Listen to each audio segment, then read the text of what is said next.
Good morning and welcome back to BeefLink TV, your daily dose of industry information. Today I'm joined by Jamie McKean from our Policy and Compliance Department to discuss a potential update to the EU CBAM. So Jamie, thank you so much for joining me. Thank you. So for anybody who doesn't know, what exactly is the EU CBAM? Yeah, thank you. Good morning. So the CBAM stands for European Union Carbon Border Adjustment Mechanism. It's a EU tool based to impose a fair price on carbon intensive products that are then imported into the European Union. So things like iron, cement, steel. Right. Full list is available on the Commission website. And basically, the importers need to report these emissions, and then from 2026, they need to pay a charge.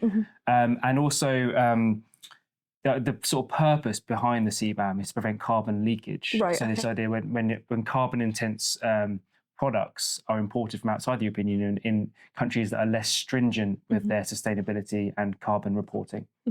So just getting into that proposal, exactly what are the new changes that are coming in? Yeah, so a few weeks ago in the financial press, the European Commissioner for Climate, Net Zero and Clean Growth made some comments basically saying that the EU CBAM may be simplified. Right, They had concerns that it was being too onerous on the business community. And he basically said we need to cover the majority of the emissions within the CBAM, but maybe exclude a majority of the companies to make it less onerous for the business community. On the 26th of February, so last week, a formal proposal was sent to the EU Council and Parliament outlining the new changes.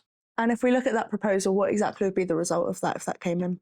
Yeah, so obviously, as I said, the whole idea was to simplify it and to reduce the number of companies that had to report. Yes. So with the new proposals, it says that 99% of all emissions would be covered, but 90% of the companies would be reduced, only 10%, which are basically responsible for the majority of the emissions. And but they're doing this by increasing the de minimis threshold, which it used to be 150 euros per shipment, the value of the imported goods. It's now going to change to you only have to report for CBAM if every calendar year you import 50 tons of CBAM material. They've also simplified. There was lots of concerns over actually reporting the emissions, the actual emissions. And rather than using default values. So now they've said, the proposal says that actually you could use either the actual emission data if you have it, or default values. So two simplifications really. One is to reduce the scope of businesses affected, and two is to allow for the default values if you don't have the actual emission data. And so if this proposal comes in, what exactly does that look like for a beef member? How does it impact them? Yeah, so it's keen to stress that it's the importer who's legally responsible for reporting the emissions and also any payment from 2026. But we know that our members are often asked for data from the importers, so emissions data. Whether or not reducing the scope of companies included will actually reduce the amount of data requests, we don't know. So it'd be really interesting to hear from members on that. Looking to the future, we know that the UK CBAM is due to come into force on January 2027. So it'd be interesting to see if the UK CBAM follows suit with the EU. So the EU have simplified it. They've reduced the number of businesses in scope. They've also allowed for some sort of flexibility around the reporting. They can use default values, not just the actual emissions.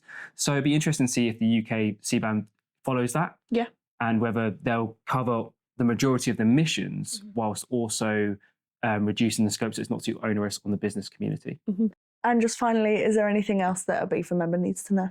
Yeah, just to stress that this is actually a formal proposal at the moment. It has not actually become law. It has to go to the council and then also the Parliament to be approved to actually become legally binding. So the CBAM as it is still stands, but there's likely to be changes coming in the future. And also, when it comes to the UK CBAM, it'd be really interesting to see what happens because sustainability is becoming increasingly important to our membership, incredibly important to the wider world.